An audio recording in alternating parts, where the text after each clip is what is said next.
What's going on, guys? It's your boy Lex Black. You're tuning into my show, my YouTube channel, Midnight Arcade. Today, we're going to be focusing on the illustrious, enduring, and amazing One Piece. I actually started this episode and I made it as an entire episode, but it was entirely too long. So I was like, you know what? Let me do a mini series within my series. So this series I'm presenting to you right now is called One Piece, Moments of the Arc.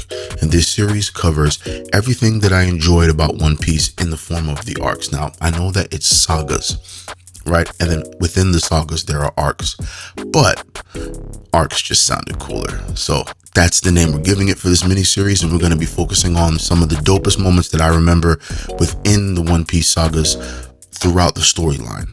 So this is going to be the first episode, which takes place on episode 19 of Midnight Arcade. I hope you enjoyed the miniseries. I hope you enjoyed the show. Make sure you like, comment, subscribe, hit the bell icon to be notified whenever I drop that new heat. You heard? Yes, sir. Let's go. What's up? What's going on, guys? I am your host, Lex Black. You're tuning into my show, Midnight Arcade. This is episode 19, and boy, oh boy, am I glad to be back. It's been a while, guys. I know.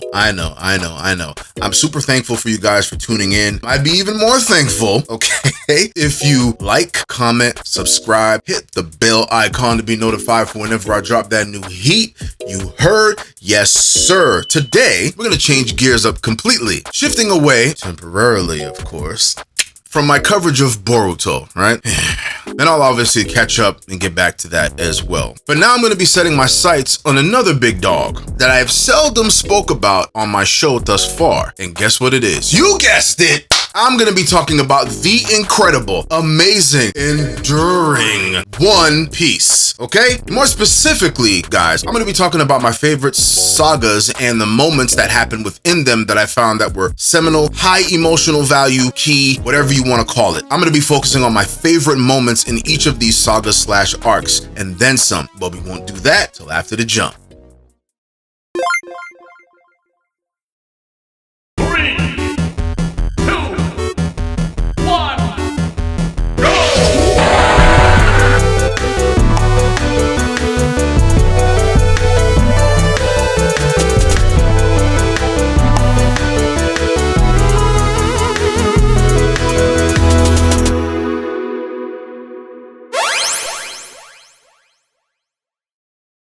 All right, guys. Yeah.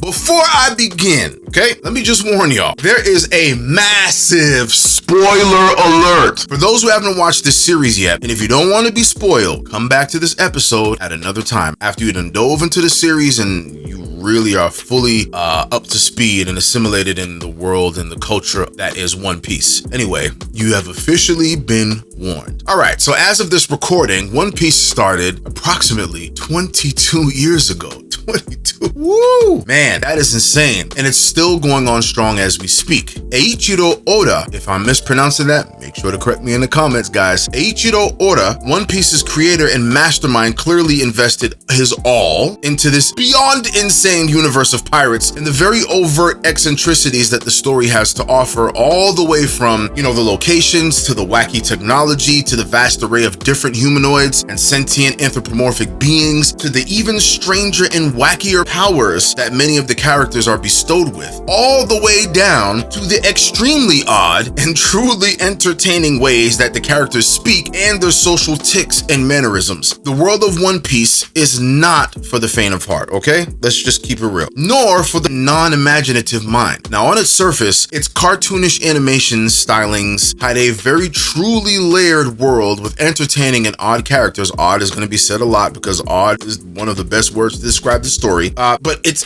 cartoonish animations really kind of hide a truly layered world with the entertaining characters that give this story its long sustained charm and appeal. Now, I got into One Piece many moons ago, and I've been a fairly loyal viewer of the show up until recently. And I wanted to dive back into the world, and I figured what better way than to talk about it on my show, right? Specifically, I wanted to talk about all of my favorite arcs / saga / arcs, whatever you want to call them, in One Piece, and some of the moments that I felt were seminal in bringing those arcs to the emotional climax. And, you know, maybe some of the moments were some of the most impactful moments in Sanity. Okay, I don't really have a particular order. I'm just gonna kind of go how I feel. If it ends up being an order, then hey, it is what it is. But we're gonna dive into this nonetheless. So here we go. The East Blue Saga, the saga that pretty much started it all, right? This arc was really, really dope because this is where Luffy assembled his initial core of his group, from recruiting my favorite character in Verona Zoro to the dope ass Sanji, correct me in the comment sections, guys, to the hilarious coward in Usopp, but he's a sharpshooting, he got them skills, and to the moderately annoying but still sometimes useful Nami, I guess. She's sort of likable sometimes, guys, only sometimes, right? One Piece does a really, really good job of balancing the extremely goofy and funny with the highly impactful and emotional moments. And it's like they run an ISO. When it's emotional moment time, all that goofy shit is out the way. And maybe I'm just a weirdo, which is very likely the case, right? But there were 2 times in particular that the proverbial frog in my throat really came to be in this arc. The first was Sanji's backstory and initial recruitment and the circumstances that eventually led him to join the Straw Hats, like his being a mentee of Red Leg Zeph, and how Zeph was basically like a father figure to Sanji. And yeah, the way how they put the story together, it was definitely a tearjerker, right? You know, and it's really cool with Sanji, like under all that badassery was a story that kind of hit me in the feels, and it really made me like Sanji even more when he joined. The moment and story that truly cemented it for me though in this saga, the East Blue Saga, was Nami's tragic backstory. You know, under all the bravado, slick talk, and excess confidence was a very emotionally scarred girl who lost nearly everything because of Arlong and his crew. And the moment that really made my face tingle with emotion, to say the least, was when Luffy told Nami to say what she really wanted as he was walking past her, and he took off his straw hat, to which fans of One Piece know when that man takes off his straw hat and gives it to one of his companions, and then you see the shade over his eyes and he's mad quiet and he's super intense, you know it's gonna be one of those serious moments, right? So he walked past her, put the hat on her. Guys, correct me if I'm wrong in the sequence, but put the hat on her and he said, say what you really want. You know what I mean? And she screamed something to the effect of like, please let me join you guys. But she said it like from the bottom of her heart and she bellowed it out. And Luffy was like, good, that's all, say less. And y'all, fans of One Piece, y'all know what that moment is. Y'all know what that's like when he gets like that. Amazing. Woo! It amps me up, right? This moment was powerful because she was basically akin to something of a indentured slave at the hands of the Fishman pirates at the time. And Luffy came through and said, nah, fuck that. Whose ass I need to beat? Reason why he recruited her was because she was an excellent navigator. Just like the reason why he recruited Zoro is because he needed a first mate. Now, a first mate in nautical terms means the deck officer second in command to the master of a ship. So in this case, Zoro was the first mate, so he's second in command. And a lot of times in the story, people mistake Zoro for being the captain of the Straw Hats because of his demeanor and because of the murderous intent that he just naturally gives off as a byproduct of his personality, which is really dope.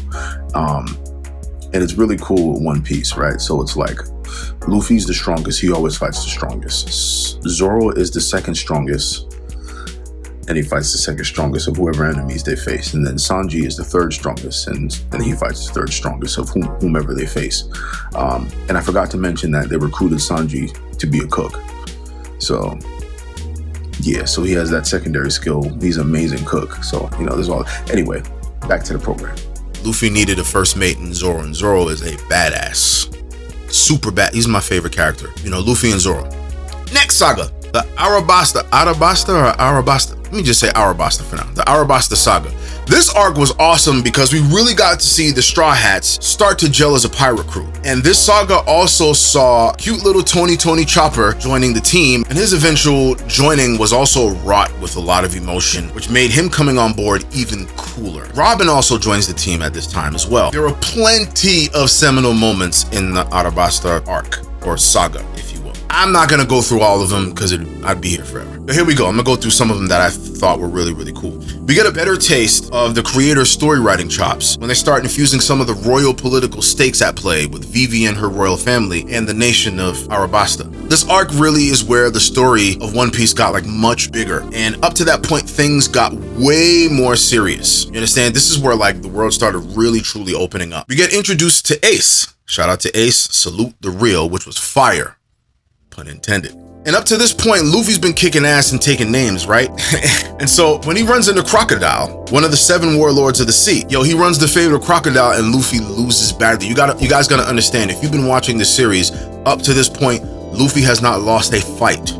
Okay, he's been kicking ass and taking names. Like I said, Crocodile beat the brakes off him. He beat him badly in that first fight, right? But instead of wallowing in defeat, our main protagonist, Luffy, my man runs it back a second time and beats Crocodile's ass thoroughly. And this fight in particular was really, really dope because we begin to truly see the true genius of Luffy as a combatant. It's amazing because his combat genius is juxtaposed by his relatively simple-minded nature as a character, which creates this really cool-ass dynamic, which makes him extremely likable. Now, there were a lot of dope moments in the Arabasta arc, but the one that hit me the most from an emotional standpoint was when the Straw Hats were leaving the nation of Arabasta. Having set things right and saved the kingdom, their standing as pirates put them in a bit of a tough spot. They asked Vivi to join the crew because she temporarily joined the crew in this whole journey. And at some point, the whole entire crew had to mark their arms with an X because of Bon Clay. Bon Clay had the ability to copy the appearances of others with his devil fruit ability. So they had to mark their arms with an X to indicate who was real, like if they ran into it, when they were out and about in the country making moves, doing things, moving and shaking, that'd make sure that they were the right crew members. And they secretly marked an X on their arms to indicate if they were really them, because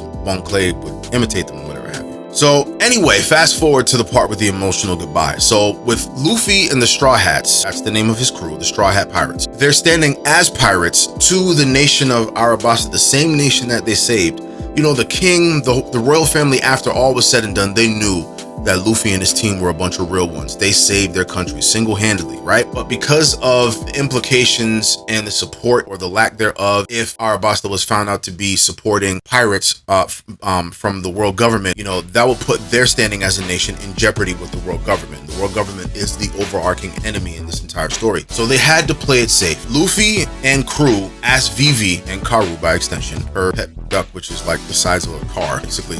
Anyway, they asked her to join. And they were like, okay, meet us by the docks. We're not going to be able to stay because we're going to be bombarded by the country, whatever have you, because they're pirates. So anyway, they couldn't really say much. So Vivi meets them by the shore as they're sailing away, and they basically are waiting for her to join. And Vivi has a loudspeaker or whatever, and she's like something to the effect of, I really love you guys. I really wish I can go. If it were any other circumstance, I'd be with you guys as a member of your crew, but I have things to take care of in this kingdom. I love you guys. I love you guys. I love you guys. We'll see you again soon. But the way how I'm not really giving the moment justice, but the way how it was depicted was amazing, because in her telescope, when she was looking at them, they all got the answer. They were all kind of like hurt because they really loved Vivi and they wanted her to join, but they respected her decision. So at the end, when she viewed to check what their answer was, all she saw was all of them holding up their hands like this. And behind their arms was the X that marked that they are part of the crew, the Straw Hats. And that was like a sign to her that said, you will always be welcome with us. And that kind of like got me. That was super emotional for me. Yes, I felt a little thug tears coming on, okay? This is anime. I love this shit, all right? So, whatever. Yeah, guys. So that's the end of this episode. I just wanted to start the series off. One Piece Moments of the Arc. That's my mini series within my show, Midnight Arcade. There's so much material to cover. And even with this episode, there are so many things that I did not speak on. So, as always, guys, whatever I did not mention that you felt was pertinent and important to the conversation, make sure you mention it in the comment section. Let's interact. Let's talk. Let's build. Let's create. Yeah, leave stuff in the comments. Are there any moments that you guys thought were really, really dope in the moments that I covered in part 1 of this mini series? Let me know. Leave a comment. But like always, make sure you like, comment, subscribe, hit the bell icon to be notified for whenever I drop that new heat. You heard? Yes, sir. Be on the lookout for episode 20 coming soon. This is Midnight Arcade. I am your host, Lex Black, and I am gone.